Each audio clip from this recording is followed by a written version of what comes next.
Hey guys, welcome back to my YouTube channel. My name is Shubham. आप देख रहे हो tech with Shubham. UTI mutual fund ने अपने एक नया एनएफओ लॉन्च किया है जिसका नाम है यूटीआई निफ्टी अल्फा लो वोलेटिलिटी 30 इंडेक्स फंड। तो आज के इस वीडियो में इस एनएफओ के बारे में कंप्लीट डिटेल बताऊंगा। उसके बाद बताऊंगा कि इस एनएफओ में आपको इन्वेस्टमेंट करना चाहिए नहीं करना चाहिए। अगर आप करते हो तो कितना रिटर्न आप एक्सपेक्ट कर सकते हो। तो चलिए जानते हैं इस एनएफओ का ओवरव्यू। इस फंड का नाम है यूटीआई निफ्टी अल्फा लो वोलेटिलिटी 30 इंडेक्स फंड।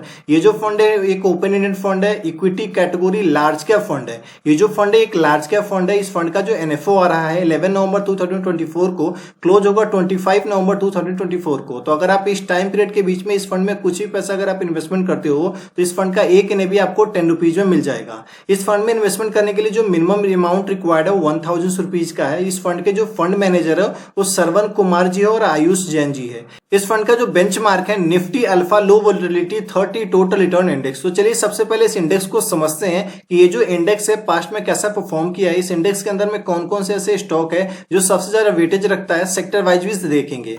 ये मैं आपको बता दूं, ये जो इंडेक्स मैं आपको समझाऊंगा इस इंडेक्स को आप ध्यान से समझना, क्योंकि इस इंडेक्स के अंदर में से ही कुछ ना कुछ ऐसे स्टॉक आपको इनके होल्डिंग्स में देखने को मिल जाएगा। उससे पहले बता दूं कि अगर आप चैनल पे नए हो तो प्लीज चैनल को सब्सक्राइब करके बगल के बेल आइकन को जरूर दबा लेना, क्योंकि इस चैनल पे हम आपके लिए पर्सनल फाइनेंस, बैंकिंग और म्यूचुअल फंड से related video back to back लेकर आते हैं। तो चलिए समझते हैं इस इंडेक्स को। इस इंडेक्स का नाम है निफ्टी अल्फा लो वोलेटिलिटी 30 टोटल रिटर्न इंडेक्स। इस इंडेक्स के अंदर में ये कुछ स्टॉक है जो सबसे ज्यादा वेटेज रखता है। सबसे ज्यादा जो वेटेज रखने वाला जो स्टॉक है सन फार्मा इंडस्ट्री लिमिटेड, जिसका वेटेज है 5.49% का। भारती एयरटेल का है जो वेटेज है 5.17% का। आईसीसी बैंक लिमिटेड का है 4.74% का। लुपिन लिमिटेड का है 4.54% का। आईटीसी लिमिटेड का है 4.15%। बजाज ऑटो लिमिटेड जिसका वेटेज है 3.94% का। और भी कुछ स्टॉक है जिसका लिस्ट आपके स्क्रीन पर दिख रहा है, परसेंटेज वाइज वेटेज भी आपकी स्क्रीन पर दिख रहा हो।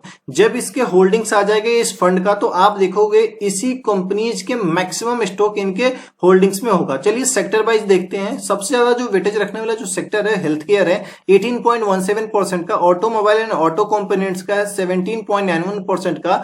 फास्ट मूविंग कंज्यूमर गुड्स का 17.14% का। और फाइनेंशियल सर्विसेज का है 13.35% का। तो यही चार मेजर सेक्टर है जिसका परफॉर्मेंस है डिपेंड करेगा कि आगे चल के ये जो फंड आ रहा है उसका कैसा ग्रोथ होने वाला है। और भी कुछ सेक्टर है जिसका लिस्ट आपके स्क्रीन पर दिख रहा है, वेटेज का परसेंटेज भी आपके स्क्रीन पर दिख रहा है। तो चलिए देखते हैं कि पास्ट में ये जो इंडेक्स है कैसा परफॉर्म किया है। पास्ट के रिटर्न अगर आप देखोगे तो लास्ट के 1 ईयर में 46.90% का रिटर्न दिया है। लास्ट के 5 ईयर में 19.99% का रिटर्न दिया है। और सिंस एक्सपेक्टेशन देखोगे तो 20.23% का रिटर्न दिया है। तो रिटर्न तो काफी अच्छा है। तो क्या ये जो फंड आ रहा है इस फंड में हम कुछ पैसे इन्वेस्टमेंट कर दे? मेरा क्या ओपिनियन है चलो आपको बताते हैं। इस फंड में अगर आप पैसे इन्वेस्टमेंट करते हो, कुछ भी पैसा अगर आप इन्वेस्टमेंट करते हो तो मिनिमम आपका गोल होना चाहिए 10 ईयर के लिए, क्योंकि यह लार्ज कैप फंड और लार्ज कैप फंड में जो रिटर्न आपको अच्छा अगर आप चाहिए तो आप लॉन्ग टर्म के लिए इन्वेस्टमेंट करो। या लॉन्ग टर्म की जो इन्वेस्टमेंट होता है वो बहुत ही अच्छा रिटर्न आपको लाकर देगा।